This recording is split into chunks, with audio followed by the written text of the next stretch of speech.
What's up everyone, and welcome back to It's About Cars. Today we will have a car review again. The last one I think has been about 2 years ago with the Audi A5. This time I'm sitting in an Audi A4 2.0 TDI Outtro. This is a 2-liter diesel engine producing around 190 horsepower. And yeah, since this car has been more or less one of my daily drivers for the last 2 years, I think I might have some interesting facts about this car. Now this review here will mainly focus on the car's performance, capabilities in corners, cruising along the motorway or the German Autobahn, and stuff like that. Stuff that is related to sports cars, because this channel here is not all about daily drivers and reviews of daily drivers. This channel is more about, let's call it car enthusiasm. So you would probably ask, why would I review a Audi A4 diesel? This engine is the same engine that they use in the Skoda Octavia RS. Oh, there is a Skoda Octavia RS, by the way. Since Audi S models recently have been diesels, I thought, why not? A lot of people, I guess, buy daily drivers that should be sporty at the same time, in their opinion. I'm not really a fan of calling a diesel car a sporty car. I mean, yeah, I know in Le Mans they drive diesels, but combining the fact that some people do consider these cars sporty and that I am driving this car now for 2 years, I thought, why not? Let's do a review about it. Maybe this will be interesting for some people. So this review, like I said, is focused on the car's performance. Of course, there will be things about design and practicality and other common stuff, of course. So this is a 2017, so pre-facelift A4 TDI, which is just front-wheel drive, so it's not a quattro, unfortunately. Now, in fact, I really like the vehicle's front design. These two lines pointing to the grille's direction, and the headlight having this sharp corner here, making it look a bit more aggressive. However, this corner here doesn't really make much sense in terms of aerodynamics, because it's just a corner and it's not letting any air through. So the overall grille in chrome, you can get that in black as well. All the radars and stuff for your cruise control and everything is hid underneath the grille. Now, what I really like about the front design is that right here is an actual air vent that lets air pass through the bumper and creates a shield around your front wheel for beneficial aerodynamic reasons. Don't like that the honeycomb here is a fake vent. It's just a plastic, it's just a design detail that it doesn't really work well, but you don't look down there as often. So it's not really a big problem. Now those vents here, they're not fake, it's actually letting air through. Now on the car side, you have this feature line here that goes all the way from the front light to the back lights, which is kind of a tradition at Audi's design house. Way better solved than with the current A5 model, which is very wavy. And the door handles, they are quite different to the previous generations. This is looking more like a real door handle. Now this car is running currently on 17-inch alloy wheels for the winter. As you can see, it's snow everywhere and it's -5 degrees Celsius, so it's kind of cold. In summer we have bigger wheels that really look better, so if you're more into how the car looks, then I wouldn't suggest those wheels, because I don't think that they suit the car very well. Now in the back, this is the non-LED version, so it doesn't really give you the feeling that this is a 60,000 euro vehicle. So I would really recommend you to get one with LED rear lights. It really looks better. I actually like the design in the back. It's simple and it works. So it's not a sports car and it doesn't scream I'm boring. It's something in between that. Honeycomb is again fake here in the back, but a vent in the back wouldn't make any sense, so I understand that. The diffuser isn't something special. It's just a diesel car, like I said. Exhaust pipes are real though. You get 2 on this side, as this is the diesel version. Petrol versions have 1 on each side of the car. Now opening the boot is kind of easy. You can just press down on the key, just opens like that. It has a handle to pull it down again, so that's quite handy. It is actually quite big. I was surprised by that. It does have a lot of capabilities, and I really like that. Underneath here, you would actually expect a spare wheel, but yeah, there's a battery sitting in the place where your spare wheel would be. So no spare wheel for this one. You don't get any extra storage in the sides. This one doesn't have any 12-volt sockets here in the back. However, I know on Avant versions there is some that have that. As a matter of fact, I know that the new A4 does make you pay extra for a foldable rear seat. Now if you fold that down, there is a lot of space, obviously. Oh, and a neat feature is that your rear seat belts are not positioned to get stuck when you put the seats up again. And what I find is a big problem is that underneath here there is your bass or your base sitting. I almost ripped my jacket open because I was putting it on top of my luggage, and yeah, it's here and it's sharp. And when it comes to the interior of the car, I actually really liked the interior's design. But after 2 years, it kind of gets boring. So I'm really excited for the next car. I don't know, it doesn't seem that timeless than other cars do, but yeah, that's a designer's opinion right here. I do actually love this aluminum trim. These S-line seats, they do offer quite a lot of stability in corners, so that's good if you like to go fast in corners. And the steering wheel as well is very, very cool. It's also part of the S-line with this circular design here. Especially the digital gauge, the digital interface is really easy to navigate with your steering wheel, and it does show everything you need. You could almost say that you don't even need that screen anymore. You could just throw that out and that would be fine if everything shown in here would be shown in there. But I guess it's a problem for a lot of car brands to go a step back and throw things out, because a lot of people would be disappointed by that. I personally don't like how the screen is placed in the interior. It just feels like an iPad stuck onto the dashboard. It just doesn't look that much implemented into the rest. Newer models of Audi do have a very cool implementation of the screen. It just sits a little bit down below and is integrated into the dashboard. What I do really like is the automatic climate control. It's something that I was very surprised when I first saw that you have this sensor that makes it almost feel like a touch screen, but it's actually a switch that you pull up and down. That's a really cool feature, and I definitely think that this is the best part of the center dashboard. Now with your drive select here, you can easily switch between drive modes. You can turn start and stop automatic functions off here. You can turn your traction control off here, which is kind of useless in a front wheel drive. But anyways, you have a 12-volt socket here. You have just one USB slot. There would be room for a couple of more, I guess, but there's just one. You have these LED lights, if you got the ambient light package, that you can control how bright it shines. That's actually a very cool thing. Your center control unit is really well. I was very surprised about the interior's functionality, because you can actually write on that touchpad, for example, your city that you want to visit. You just write it down, so you can easily navigate while driving. You can just write Munich, for example, with your fingers, and it does actually track your finger quite well. So that's a very cool feature. You can open this part here. You can put your smartphone there. It's actually for the smartphone interface, which I never use, to be fair.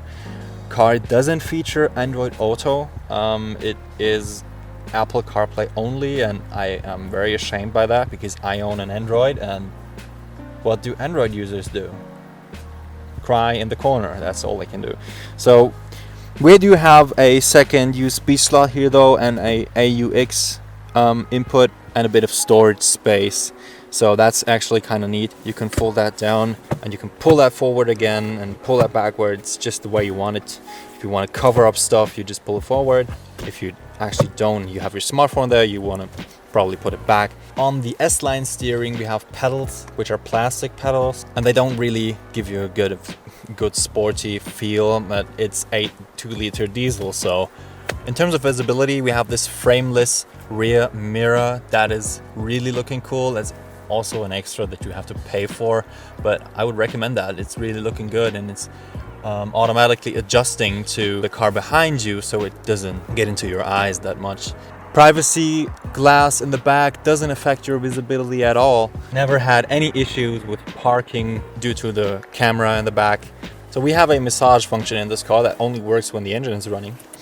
And yeah, it's more or less adjustable in height, forward, backward, up and down, position, wave, stretch, and yeah, it's really useless. Trust me, doesn't ease anything in your shoulders or your lower back. But a cool feature is that you can pull out. That's actually good for people with long legs. You can actually pull out the seat in front. Now in the back seats, we do actually have a lot of space. That is my normal driver's seat position, and I'm 1.87 meters tall, so is actually quite comfy. 12-volt socket in the back as well, 2 USB slots, and if you get the 3-zone climate control, then you have an extra display for your temperature in the back. You have a armrest that folds down, and no cup holders unfortunately, but that's the only downside. On one thing I forgot about the front seats, the S-line seats, that the headrest is adjustable like that. That's actually really cool. That's not standard in all the cars, I know. Now first things first, I have to state that this is a 2017 model, December 2017. So that's just before the facelift. So I don't know anything about that, any differences in the bad points that I'm going to state. Now before I talk about, or before I show you what this car can do 0 to 60 or 0 to 100 kilometers an hour, and even 100 to 200, I want to talk about all those features that we had.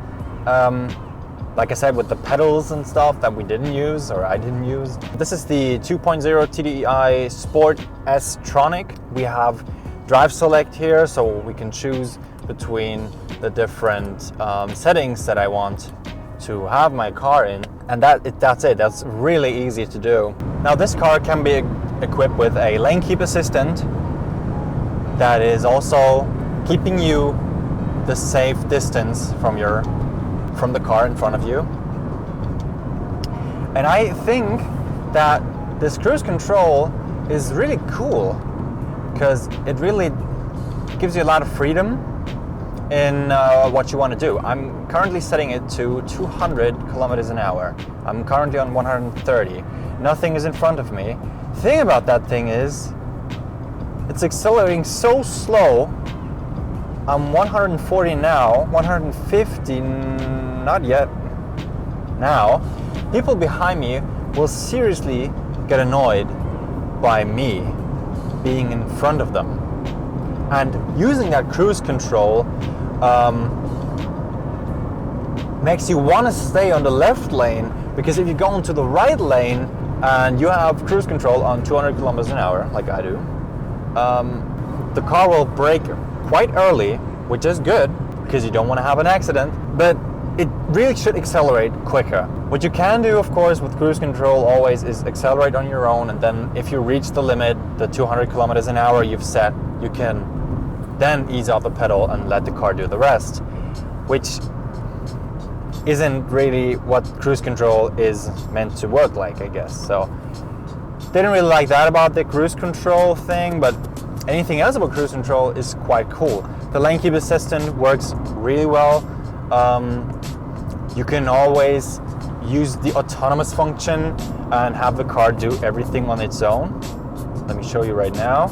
It will do 138 lane keep assistant, not doing anything, putting my feet back, and that's it. That's how that works, and I really think that works quite well. Now, why a performance review on a 2.0 TDI? It does actually do a quite a good job in staying in lane. Really is low to the ground. I feel like the center of gravity of this thing is really good. I really enjoy driving this car as a daily. Besides my Mito, of course. Yeah, in comparison to the Audi A5 3.2 V6 naturally aspirated, which sounded awesome, this A4 TDI is so much better on the street. Feels so much more nimble. It's really fast around corners.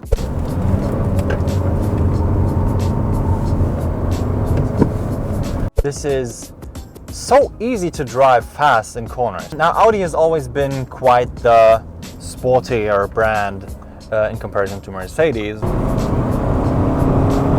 It's not just good in the corners and low to the ground.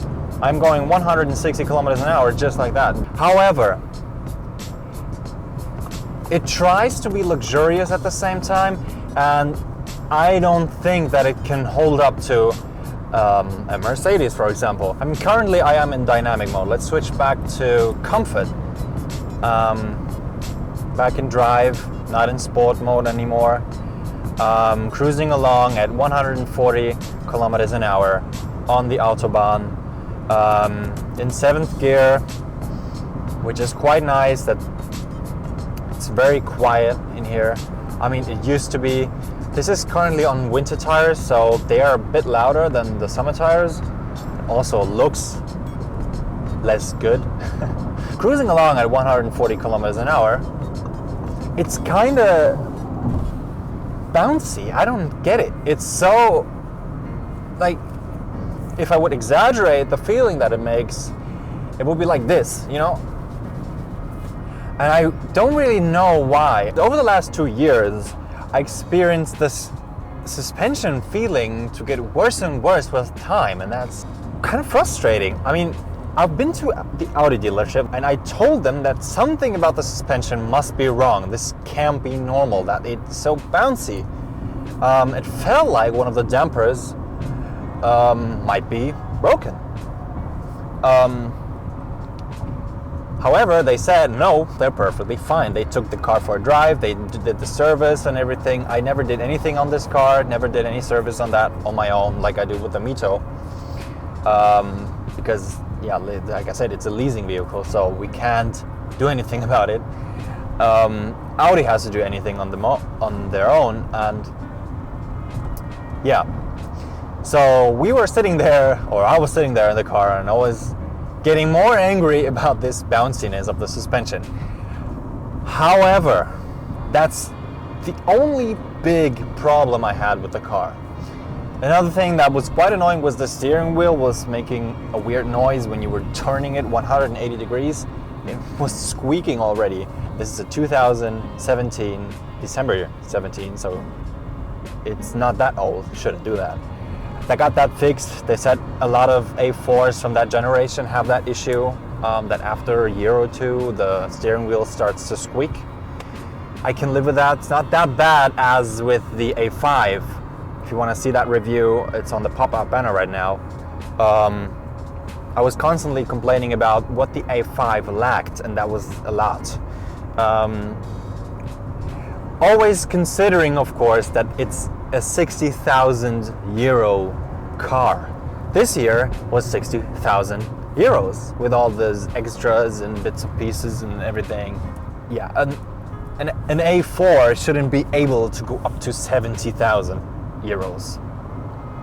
That's an A4. It's not an A6.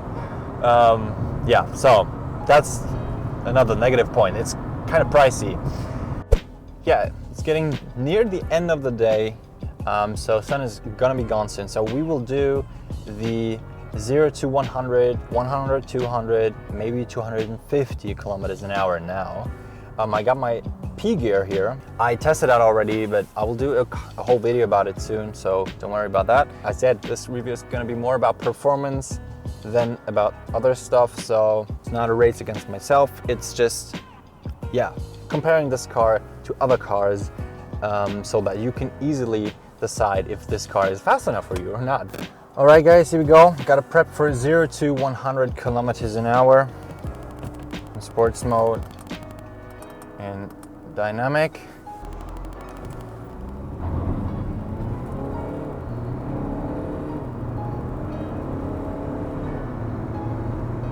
And that's 100 already. Let's see what it says. And the result is 8.1 seconds for 0 to 100 kilometers an hour. I'm quite happy with a daily driver's saloon with that time. That's actually kind of cool. Okay, back on a parking lot. We had an altitude of minus 1.23%, so that's kind of fine. And yeah, we will do the same thing now with 100 to 200. 100 to 200. This will be very interesting for a lot of motorway or Autobahn users like I am. I really travel a lot on the Autobahn, so using this vehicle for that is really comfortable and fast if you wanted to. But let's find out exactly how fast by going 100 to 200. Here we go.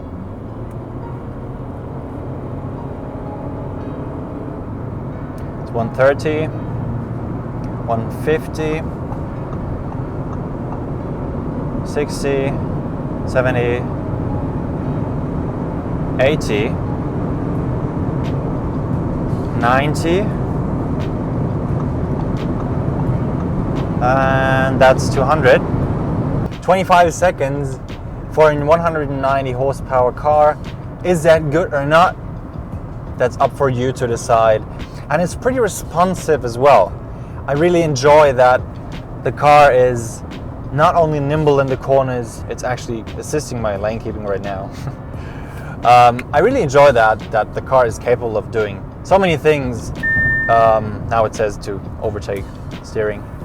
Probably a very good car for people that like to go fast, but well, still need to save a lot of fuel, because the average fuel consumption, which is pretty important for a lot of people, it claims to do a 4.1 liters on 100 kilometers.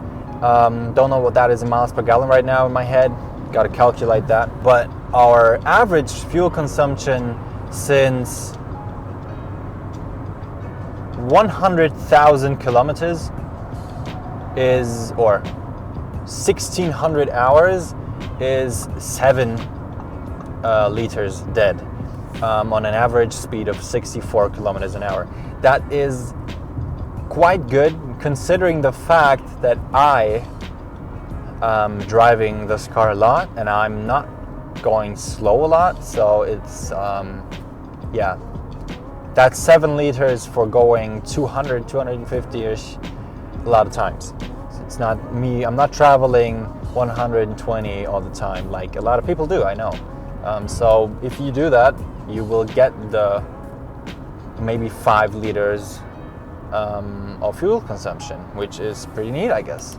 So yeah, that wraps it up. That's it for today's video. This is my performance-orientated review on the A4 2.0 TDI s-tronic front-wheel drive from 2018, or no, 2017 December. Hope you all liked it. If you did, then please smash that like button. That really helps me out. Please consider subscribing if you want to see more car reviews, or if you want to see especially more videos on my other daily driver, which is the Alfa Romeo Mito, then go ahead and check that out. So yeah, hopefully I'll see you guys in the next video.